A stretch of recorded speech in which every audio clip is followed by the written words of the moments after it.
آئیے پروگرام کا آغاز اللہ تبارک و تعالیٰ کی بابرکت کلام سے کرتے ہیں۔ جی اعوذ ارشاد۔ باللہ من الشیطان الرجیم،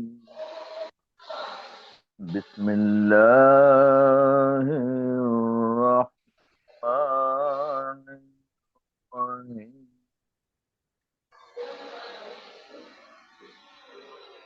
تبارک الذی بیدہ الملک وهو على كل شيء قدير، الذي خلق الموت والحياة ليبلوكم أيكم أحسن عملا وهو العزيز الغفور،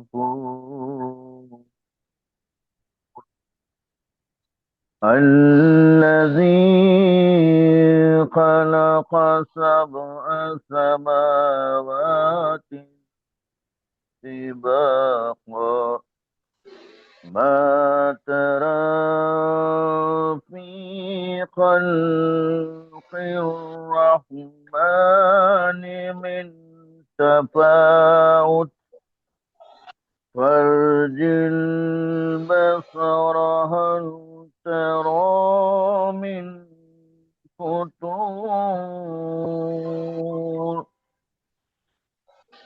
ثم ارج البصر كرتين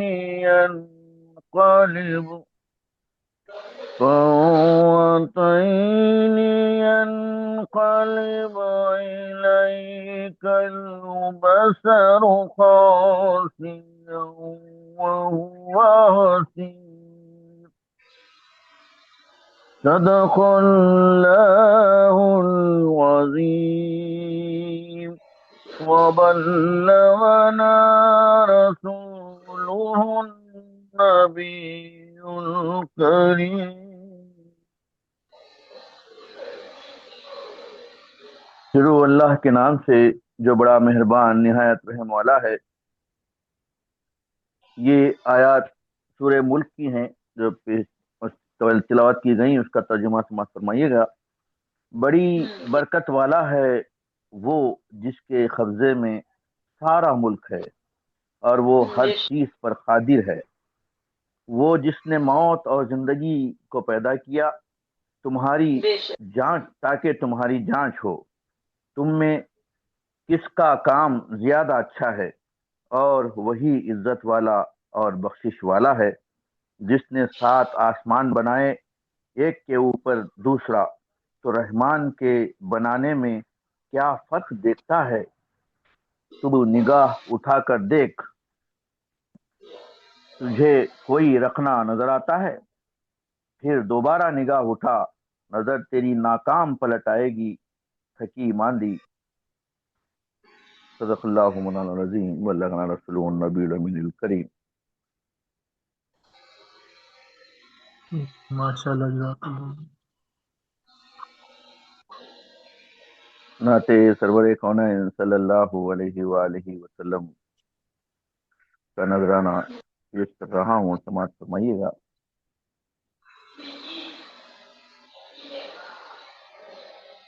امراض کی شفا ہے، روحوں کی بھی غذا ہے،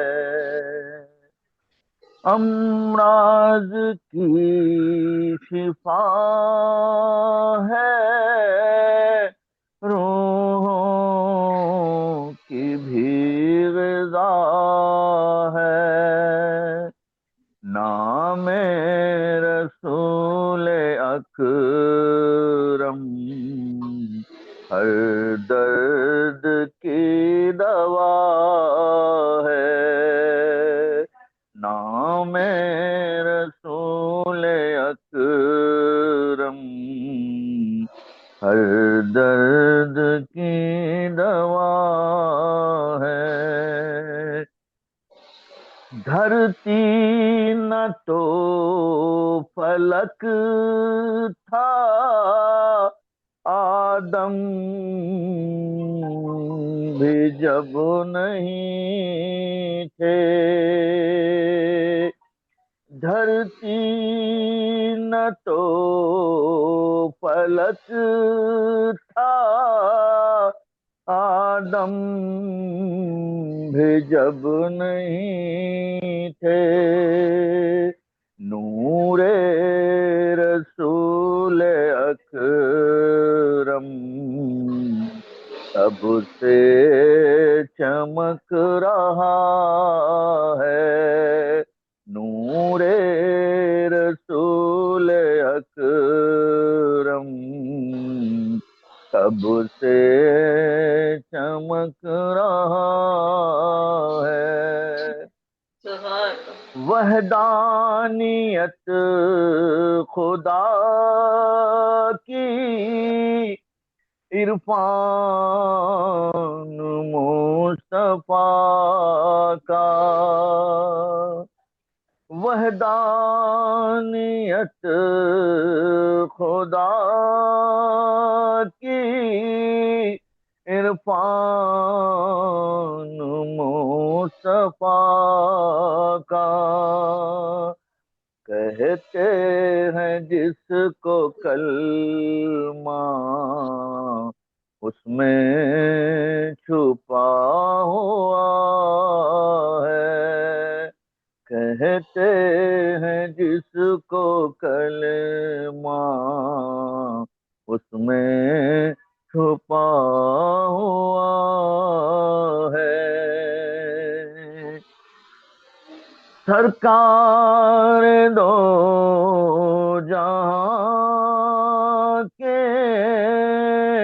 نوری خدم کے صدقے، سرکار دو جہاں کے نوری خدم کے صدقے، طیبہ کا ذرہ ذرہ سورج بنا ہوا ہے، طیبہ کا ذرہ ذرہ سورج بنا ہوا ہے، دربار مصطفیٰ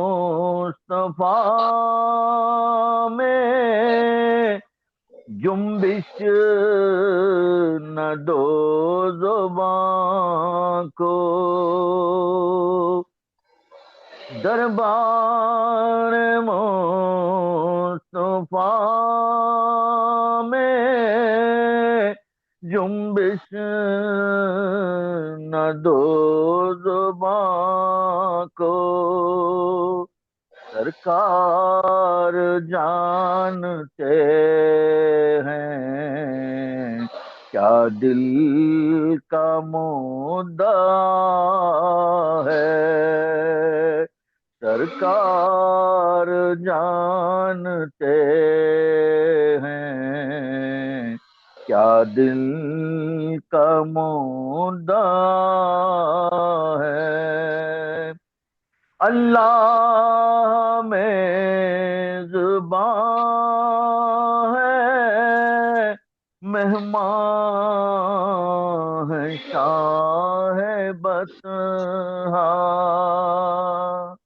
معراج کا سفر ہے اور وقت رک گیا ہے، معراج کا سفر ہے اور وقت رک گیا ہے، ہر شے پہ ہے حکومت، محبوب کبریا کی، ہر شے پہ ہے حکومت، محبوب کبریا کی، انگلی کا ایک اشارہ شق چاند کر دیا ہے، انگلی کا ایک اشارہ شق چاند کر دیا ہے، جلوان نما سخی ہے سرکار جب سے دل میں، جلوان نما سخی ہے سرکار جب سے دل میں، دل میرا دل نہیں ہے طیبہ بنا ہوا ہے، دل میرا دل نہیں ہے طیبہ بنا ہوا ہے، امراض کی شفا ہے، روحوں کی بھی غذا ہے، امراض کی شفا ہے، روحوں کی بھی غذا ہے، نام رسول اکرم ہر درد کی دوا ہے، صلی اللہ علیہ وآلہ وسلم، جزاکم اللہ خیرا کثیرا۔ جزاک اللہ۔ ماشاء اللہ، بہت خوب۔ اللہ تعالیٰ آپ کی کوشش کاوش قبول فرمائے، اور ماشاء اللہ سے تلاوت قرآن پاک اور نعت کے اشعار آپ نے پیش کیے، معلوم ترجمہ بھی پیش کیا۔ تو اللہ تعالیٰ کے پاک نام سے پروگرام کا آغاز ہو چکا ہے، تو انشاءاللہ شبیر صاحب جیسے ہی جوائن کریں گے تو وہ اپنے حوالے سے پروگرام کے بارے میں بات کریں گے۔ تو ابھی ہمیں جو جوائن کیا ہوا ہے محترمہ کرسی صاحبہ اور ساجد علی صاحب ہمارے ساتھ ہیں، اور ربینہ شاہین صاحبہ ہیں۔ تو میں چاہوں گا کہ ڈاکٹر صفی سرمد صاحب تھوڑا سا کرسی صاحبہ کے بارے میں آپ کو بلاتا ہوں، تو آج کے پروگرام کے حوالے سے آپ خیالات کا اظہار بھی کیجیے گا۔ اور ابھی آج کا جو پروگرام ہے وہ ہم نے 17ویں صدی سے شروع کیا تھا، کچھ ایسی شخصیات کو کہ اس کو کمپلیٹ کریں انشاءاللہ اس سال کے آخر تک، جس میں 17ویں 18ویں اور 19ویں صدی کے، تاکہ اس کے بعد پھر ہم 20ویں صدی کی طرف انشاءاللہ، کیونکہ پھر رش ہو جانا ہے۔ تو ماشاءاللہ سے شروع میں ظاہر ہے کہ کم لوگ تھے، تو ان کے بارے میں نئے لوگوں کو پتہ بھی کم ہے، بس جو کتابوں میں ہم پڑھتے ہیں، حالانکہ وہ سلیبس کا حصہ ہیں یہ سارے لوگ، لیکن پھر بھی لوگ بس امتحانی نقطہ نظر سے بس دو چار چیزیں دیکھ کے تو بس پیپر دے لیا، بس بات ختم، کوئی دلچسپی کوئی اتنی زیادہ نہیں رکھتے لوگ۔ تو جو ہماری ادبی شخصیات ہیں ان کو تو ظاہر ہے کچھ نہ کچھ ویسے بھی پتہ ہوتا ہے دلچسپی کے لیے، کچھ ریویژن کرنے سے یہ ہوتا ہے کچھ نئے پہلو سامنے آتے ہیں ان شخصیات کے، یقیناً اسی وجہ سے یہ مقالہ جات بھی لکھے جاتے ہیں۔ تو آج کی جو ہماری شخصیت ہے جس کے بارے میں ڈاکٹر صاحب آ کے تفصیل سے بات کریں گے، کچھ ایسے پہلوؤں سے جو عام طور پہ نارملی جو سلیبس کی کتابوں میں نہیں ہوتا، اور اسی دوران انہوں نے ماشاءاللہ سے جوائن بھی کر لیا ہے۔ ڈاکٹر شبیر احمد قاضی صاحب موجود ہیں، خوش آمدید سر۔ تو آج کا جو پروگرام ہے وہ جناب محترم امام بخش ناسک ان کے حوالے سے ہے، آخر ان کے اعزاز میں ڈاکٹر صاحب بات کریں گے مزید۔ اور اردو کے کلاسک دور میں وہ بلند پائے شاعر تھے، اور جنہوں نے ریختہ پہ اور قصیدہ نگاری میں ایک بے مثال مقام حاصل کیا۔ اور لکھنؤ میں ان کا جو شعری ماحول تھا اس میں وہ بڑے نمایاں ستون تھے، فصاحت، سراست، ان کا بیاں، ان کی پاکیزگی اس میں نمایاں نظر آتی تھی۔ تو یہی وجہ ہے کہ انہیں مدرسہ ناسخ بھی کہا جانے لگا ان کے اسلوب کو۔ تو ناصر صاحب کی جو شاعری تھی اس میں لکھنؤ کی تہذیب، نفاست، نزاکت، طرز تکلم، شائستگی، یہ ان کے خاص پہلو تھے۔ پھر غزل، قصیدہ، مثنوی اور رباعی پر بڑا عبور حاصل تھا ان کو، اور اردو زبان میں نحوی اور لغوی اعتبار سے بھی ایک مضبوط بنیادیں فراہم کرنے والوں میں وہ شامل ہیں۔ اور ان کے جو شاگرد تھے ان میں شیخ امام صہبائی، شیختہ اور دیگر نامور شاعر موجود تھے۔ اور ناصر نے میر اور سودا کے بعد کلاسیکی روایت کو نہ صرف آگے بڑھایا بلکہ اس میں نیا رنگ اور نیا پاک پن بھی دیا۔ آج بھی اردو ادب کے سنجیدہ قاری ان کے لیے ایک وہ معیار اور فصاحت کا پیغام رکھتے ہیں۔ تو آج کا پروگرام ہم سخن ساز ان کے اعزاز میں انعقاد پذیر ہو رہا ہے، اور جس کی صدارت محترم جناب ڈاکٹر شبیر احمد قادری صاحب فرما رہے ہیں، جو عہد حاضر کے نامور محقق ہیں، نقاد ہیں، ماہر تعلیم ہیں، اور رفا یونیورسٹی فیصل آباد کے روح رواں ہیں اس وقت۔ اور میں چاہوں گا کہ آج کے پروگرام کے جو خطبہ استقبالیہ کہہ لیں یا تعارفی حوالے سے وہ بات کریں آج کے پروگرام کے حوالے سے، تو پھر میں انشاءاللہ کچھ یا کچھ سب آپ کو بلاتا ہوں۔ جی میں دعوت دیتا ہوں محترم جناب ڈاکٹر شبیر احمد قادری صاحب کو کہ وہ آج کے پروگرام کے حوالے سے گفتگو فرمائے۔ جی آپ کا مائک آف ہے۔ شکریہ ارحم صاحب، بہت شکریہ۔ معاملہ یہ ہے کہ آپ نے یہ بات درست کی ہے ابھی اپنی گفتگو میں کہ اردو شاعری کو، بالخصوص اردو غزل کو مضبوط بنیاد فراہم کرنے امام بخش ناسک کا نام بہت نمایاں۔ یہ لکھنوی جو دبستان ہے یہ بہت ہی نمایاں شاعر ہیں، بنیاد گزار ہیں اس حوالے سے، اور بنیاد گزار اس اعتبار سے کہ اس دور میں لکھنؤ میں جو شاعر تھے شمالی ہند کے بہت بڑے مرکز میں، وہ زیادہ تر دلی سے متعلق تھے، یا دلی سے آئے تھے، یا پھر یہاں آ کے لکھنؤ میں رہنا شروع کر دیا۔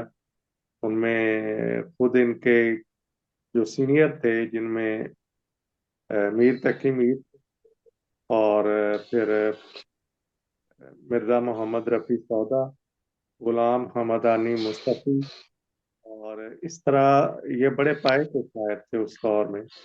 تو ان کے ہوتے ہوئے انہوں نے ایک لکھنویت جو ہے اس کو اپنی شاعری میں جگہ دی، تو اس بنا پہ انہیں لکھنؤ دبستان کا سب سے بڑا شاعر خیال کیا جاتا ہے۔ اگرچہ اس دور میں مصفی، اللہ خان انشا اور قلندر بخش جرت، اور ان کے بعد خواجہ حیدر علی آتش جیسے بڑے، اور پھر رشک اور بحر اور کئی اور شاعر یہاں موجود تھے، لیکن جو مقام و مرتبہ انہیں ملا وہ سمجھیں کہ بڑا اعتبار والا تھا، بڑا انہیں مقام حاصل تھا، عزت حاصل تھی۔ اگرچہ ان کے ہاں بھاری بھرکم الفاظ ملتے ہیں، سنگلاخ زمینوں میں دلی کے شاہ نصیر کی طرح انہوں نے تباہ آزمائی کی، لیکن جہاں جہاں انہوں نے آسان گوئی سے کام لیا ہے، کیونکہ یہ آسان گوئی کی طرف لانے والوں میں بڑا نمایاں نام، انہوں نے کام نہیں کیا جتنا ان سے منسوب کیا جاتا ہے کہ شاید انہوں نے اردو میں سے سنسکرت اور ہندی کے الفاظ کو نکال کے فارسی عربی کو شامل کرنے کی ابتدا کی اور اس رجحان کو عام کرنے کی کوشش کی۔